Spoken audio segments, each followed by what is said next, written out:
سر جو اکانومی کی موجودہ صورتحال ہے جس میں آپ نے ایڈجسٹمنٹ کر کے IMF کو تو بحال کر لیا، آپ نے کہا پاکستان کو ڈیفالٹ سے بھی بچا لیا، لیکن لوگوں کو زندہ رہنے کے لیے بھی کچھ کرنا ہے، ان کو مرنے سے بھی بچانا ہے، اس کے لیے کیا کریں گے؟ مہنگائی کو بریک کیسے لگے گی؟ کیونکہ ابھی جتنے ہم نے اقدامات کیے ہیں سارے انفلیشنری ہیں۔ دیکھیے یہ جو ہم مثال کے طور پہ 70 بلین روپیہ 70 ارب روپیہ جو پرائم منسٹر صاحب نے اناؤنس کیا ہے دینے کا، اب اس پہ بھی آپ آرگیو کر سکتے ہیں کہ اگر ہم صرف ایسے پیسے لوگوں کو دے رہے ہیں تو اس سے انفلیشن بڑھ جاتا ہے، انفلیشنری ہے، لیکن مطلب چوائس کیا ہے؟ تو لائف سیونگ ہے ان کے لیے۔ جو ادھر بھوکے لوگ بیٹھے ہیں بے یار و مددگار کھلے آسمان کے تلے، کیا ان کو پیسے نہیں دیں؟ مطلب واٹ از دا چوائس؟ ٹھیک ہے، سو کچھ نہ کچھ تو کبھی نہ کبھی مطلب کہ یہ فلڈ سے مشکل تو آئی ہے۔ اگر فلڈ سے پیاز ختم ہو گئی پاکستان بھر میں، آدھی پیاز چلے گی تو پیاز تو مہنگی ہو جائے گی، ٹماٹر مہنگا ہو جائے گا، لیکن پھر سستا ہو گیا، افغانستان سے آ گیا، ہم نے دیگر جگہوں سے ڈیوٹی ختم کر دی۔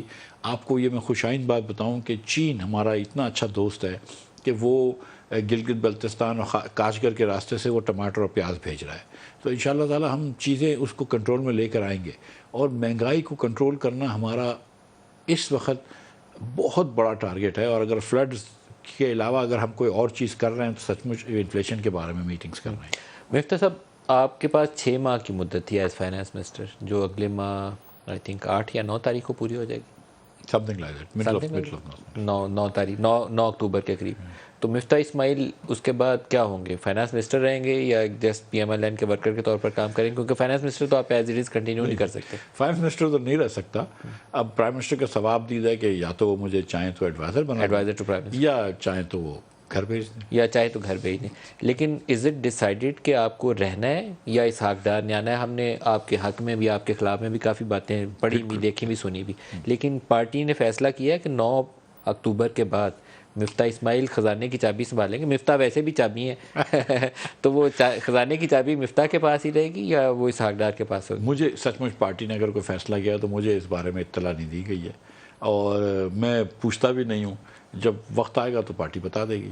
لیکن یہ بڑا ٹرکی ٹائم ہے، یہ ایک طرف تو آپ کو پلیجنگ لینی ہے، فلڈ کے لیے پیسے بھی لینے ہیں، لیکن آپ کا اپنا ٹینیور گارنٹیڈ نہیں ہے، 4 ہفتے کی دوری پہ آپ، تو کلیئرٹی نہیں ہے۔ میں اس پہ حیران ہوں۔ نہیں سیریسلی میں آپ کو بتاؤں، اس سے کوئی فرق نہیں پڑتا ہے۔ فرق تو پڑتا نہیں کوئی فرق نہیں پڑتا۔ Who is on the driving seat, it makes a lot of difference۔ اگر آپ خزانہ آپ کے پاس ہے یا ڈار کے پاس ہے، 2 مختلف اسٹریٹجیز ہوں گی، وہ اور طریقے سے مینیج کریں گے، آپ اور طریقے سے کریں گے۔ اسٹریٹجیز ڈفرینٹ ہوتی ہیں، لیکن دیکھیں نا پاکستان کے اندر جب میں چھوٹا تھا مثال کے طور پر، تو میں تو ایوب خان صدر ہوتے تھے، ٹھیک ہے، تو ایوب خان کے علاوہ کانسیپٹ نہیں تھا، لیکن ایوب خان چلا گیا، یحییٰ خان آ گیا، ٹھیک ہے، یحییٰ خان بھی چلا گیا، بھٹو آ گیا، مطلب لوگ آتے ہیں لوگ جاتے ہیں، فائنانس منسٹرز تو 1000 آتے ہیں چلے جاتے ہیں، اس سے کیا فرق پڑتا ہے؟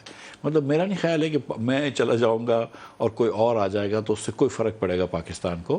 میں جب تک رہوں گا، جب تک انشاءاللہ تعالیٰ اپنی پوری محنت سے کام کروں گا، اور جب اگر پرائم منسٹر صاحب چاہیں گے اور مجھے رکھنا تو I am happy to stay, if he decides کہ I will go then I am happy to go. آپ کی انٹرنل جو رائیولری تھی پارٹی کے اندر ڈار صاحب کی اور آپ کی، وہ چل رہی ہے ابھی بھی یا اس میں کمی آئی؟ رائیولری نہیں تھی آئی تھنک، تو مطلب رائیولری تو میرے خیال سے تھوڑا تھا، لیکن اوبویسلی ڈار صاحب کا ایک اپنا پوائنٹ آف ویو ہوتا ہے، میرا ایک اپنا پوائنٹ آف ویو ہوتا ہے، ہماری آراء ایک دوسرے کی اپنی اپنی ہیں، وہ ہمیشہ سے تھی، میرا ایک مطلب، لیکن یہ نہیں ہے کہ احسن اقبال اور میں مثال کے طور پہ ہر چیز ایک طریقے سے سوچتے ہیں، یا ایاز صادق اور میں ہر چیز ایک طریقے سے سوچتے ہیں، سب کی اپنی رائے ہوتی ہیں، تو اپنی اپنی رائے ہے وہ ٹھیک ہے۔